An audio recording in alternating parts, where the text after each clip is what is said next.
It is exactly 8:34 a.m. Welcome back. This is News and Views on this Tuesday morning with me, Julie Ali. And next we are going to be talking with campaign officer at AfriForum, and that's Ernst van Zyl. We're looking at the hate speech case against EFF, which was dismissed.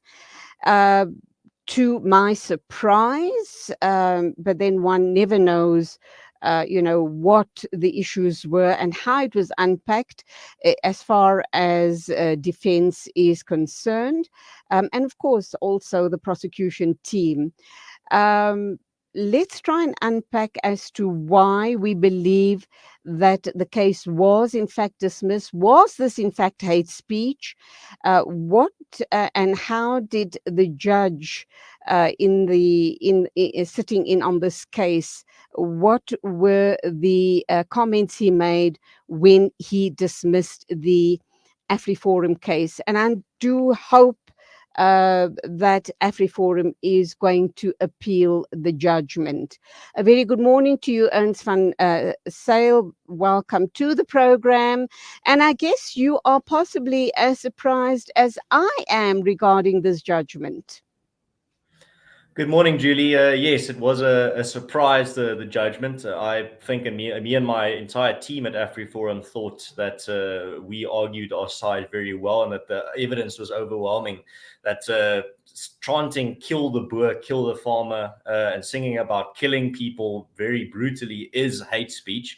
Seeing as you look at the definition of hate speech, to put it very simply, is that you incite or direct hatred against a certain group or people based on their identity, but then also it has to have that element of incitement to violence as well combined with it. And chanting "kill the Boer, kill the farmer," that includes both of that. So according to AfriForum and according to the Constitution's definition, the chanting "kill the Boer, kill the farmer" is absolutely hate speech, and that's why AfriForum will be taking this judgment on appeal. Do you believe that you would be hopefully successful in taking this on appeal? Because a different judge will then rule, obviously. Yes, absolutely. And I think if you look at the details of this case and as it unfolded, we have a very strong case. That stance from AfriForum has not changed. We're not going to change our stances within the case. What we argued in this case is definitely what will get us that success when it comes to the appeal. I think it's very straightforward when it comes to the chanting of murdering anyone, that is not something that should be allowed in a free society, and that is something that needs to be fought. And the thing that really disappoints me sometimes is the fact that when you have a group of people, the third largest party in the country, you have its supporters and chanting about murdering you, and you stand up and say, no, that should not be allowed, then you get interrogated on many news media outlets or on social media and asking, but why do you say that? Why do you say they shouldn't be allowed to do this, as if you're the bad guy, as if you're the villain for just not wanting people to chant about murdering you or murdering people that look like you? And I think if it's any indication about what they mean, people, when they chant "kill the Boer, kill the farmer," the EFF supporters outside the court just last week, slitting their throat gestures, looking at us, gun gestures with their hands. If you look at that and you tell me it's just a metaphor, it's just they don't really mean it, they're not talking about really killing people, then you're doing some very strange mental gymnastics. And that's AfriForum's stance in this case, is that we can't just say this is just a metaphor. We can't just say it's not hate speech. It fulfills the constitutional definition of hate speech, and that's why we're very confident with the appeal that we're going to do. And I think the question to be asked is, what do those gestures then actually mean? If somebody is making that sign of slitting the throat and pointing a gun at you with their hands, so then they need to unpack that in detail, in minute detail. But let me go through to go through a few questions that jumped out at me Mm. and get your views on it as well. As I understand it, AfriForum called 3 expert witnesses. Ernest Roots, he testified that Malema used the land expropriation argument to incite violence. Can you unpack that a little further?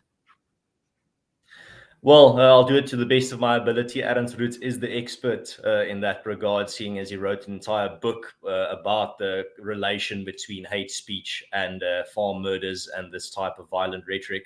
As I understand that argument, if you look at the type of rhetoric surrounding expropriation without compensation, the type of rhetoric surrounding the land debate, the rhetoric coming from the EFF is not rhetoric about let's solve this peacefully, let's solve this in a orderly manner, or let's look at the problem objectively. Their rhetoric is, and this came out in under oath from Julius Malema in this case, that when he was asked, does he still believe that all white South Africans are thieves and should be treated as such, he answered yes. And that's the way that they approach this issue. They're not approaching it in a rational or in an objective way. They're approaching it in a way where anyone that looks a certain way, anyone from a certain group, is framed as evil. They're framed as inherent criminals. Just for the fact that they were born white, they are now seen as thieves, and that they should be treated as such is their stance. Then you also have under oath Julius Malema being asked by advocate Mark Oppenheimer whether he would pledge under oath that he will never call for the slaughtering of white people, as he has said in the past. He said, I'm not calling for the slaughtering of white people, at least for now. So then advocate Oppenheimer asked them, can you pledge that you will never call for the slaughtering of white people? And Malema refused. He said he cannot do that. He cannot pledge that he will never do that. And that's a shocking implications in what happened there. Unfortunately, that was not the headline news at that time. Other things were being focused on by many in the media. Well, that's actually the big story. A political leader with over 3 million followers on social media, the leader of the third largest party in South Africa, cannot promise that he will never call for the slaughtering and brutal murder of an entire group of people based solely on their race. That should have been the story, and that is the biggest, one of the big revelations from this case that we will definitely go back to when we do our appeal, because then again, it gets back to that question of, is it a metaphor? Are they really talking about killing people? If the song Kill the Boer is not about really killing people, then why can't the people that sing it promise that they will never call for the killing of those people? Why do they refuse to make that promise? That's the question that's going to have to be answered. And that's one of the questions that's definitely going to come up again in the appeal case. And I think the question to be asked is then, what is the song all about? What is the song all about? Then they need to break it down and explain it. But be that as it may, Judge Mohlatleli said that Ernest Roots, whom you've just indicated, has written an entire book about the issue on farm killings. The judge, and this is what I found very surprising, is that he disqualified Roots as an expert in this matter because of his proximity to the case and his testimony. The judge says Roots' testimony was based on hearsay. What was he talking about there? Because it sounds very garbled to me. That sentence does not make sense to me at all. Have you guys further dissected it? Well, absolutely. If we thought there was any rational basis to dismiss Ernst Roots, our legal team would not have asked him to be a witness. He is the foremost expert when it comes to the issue of hate speech and farm murders and how those two things intersect. This is a very specific issue, and he is if not the number one of the number one experts in South Africa on that issue. So of course you're going to call him as the expert. And as I see it, when it comes to an expert, that is someone that is passionate about a topic. Of course, he's going to be passionate or have strong feelings about the issue of farm murders. He spent years of his life writing a book on it.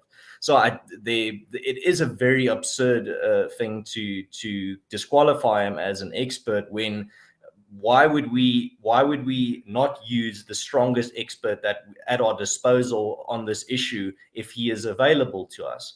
And the other thing is, just the final point on that, in another recent case in the Equality Court, the Kulani case, the witnesses in that case had a deep interest in the outcome of that case, and they were not disqualified. So that's another question that's going to have to be answered in the appeal case. And that's why we feel so strongly about it, about this appeal that we're going to be doing, and about our chances for success, seeing as, like I said earlier, our approach to the original case was watertight, according to our legal team and from what we saw.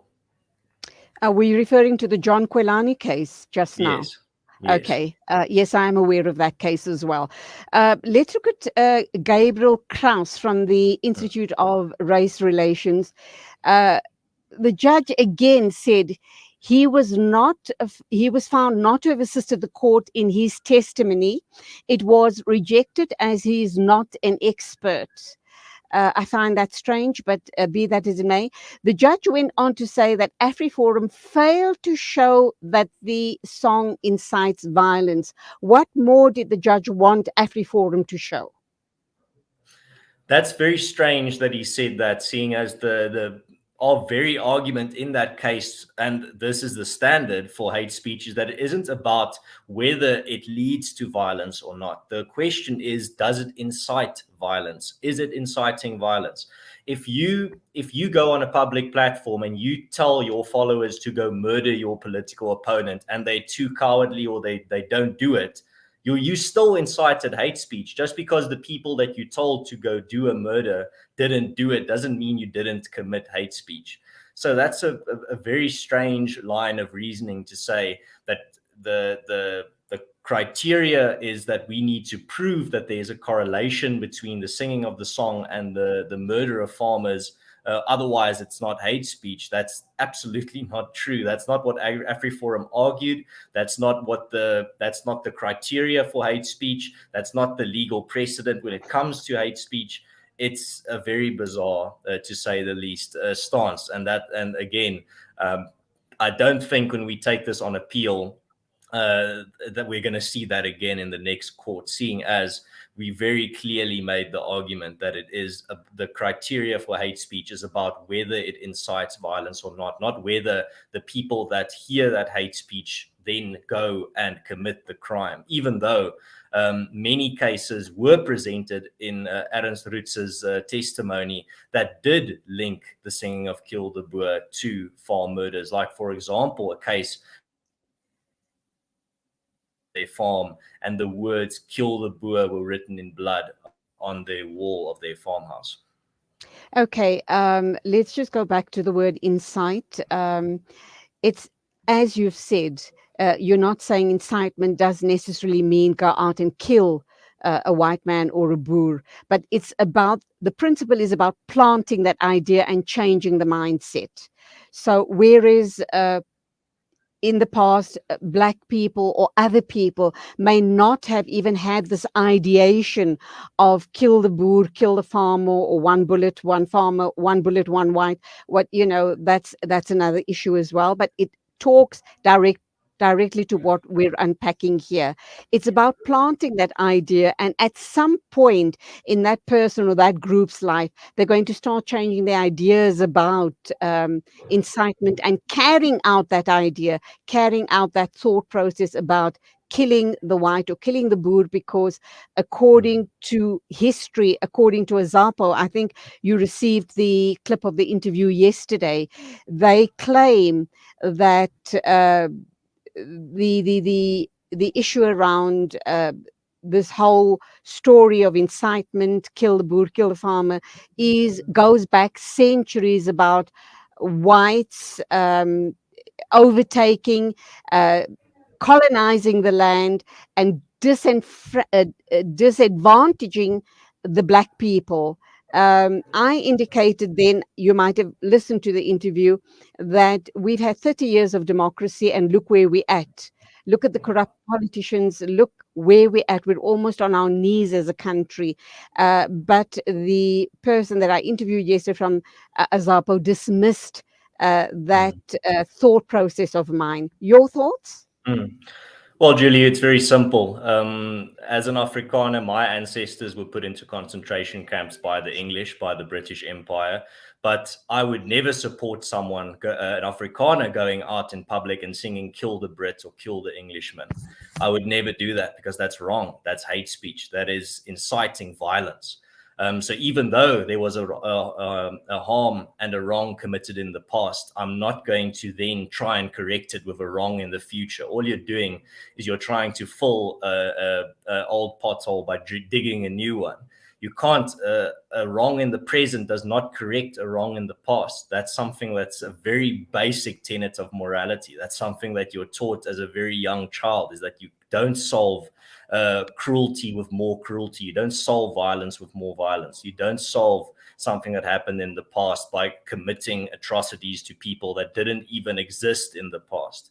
That's what more people need to realize. That's what more people need to understand, is that that's not the way to go about it. Because then if that is the way that you'll go about it, you're just creating a new class of disadvantaged or wronged people, and then in the future they're going to use that exact same logic and say, well, now we were wrong, now we have a license to commit atrocities again. And it's just an endless cycle. It goes on forever and ever and ever, and nothing gets solved, and it just ends in more bloodshed, more wrong, and more human rights abuses. Ernest, thank you for being on the show this morning and giving us your perspective on behalf of AfriForum. And please shout out to us when you guys go to appeal and the results of that. We'll try and follow it closely on our side as well. Thanks once again for being with us on the show. Ernst van Zyl from AfriForum, talking about the ruling regarding the hate speech case against EFF, which was dismissed. But obviously, AfriForum is going to appeal the judgment. It is 8:51 a.m. News and Views on Salam Media. Standing by to talk to us is Qari Ziad Patel, and it's about the big story globally, the Pakistani floods. And now we are going to be starting to talk about appeals and help to get the Pakistani people back to some form of normality. So please stay with us.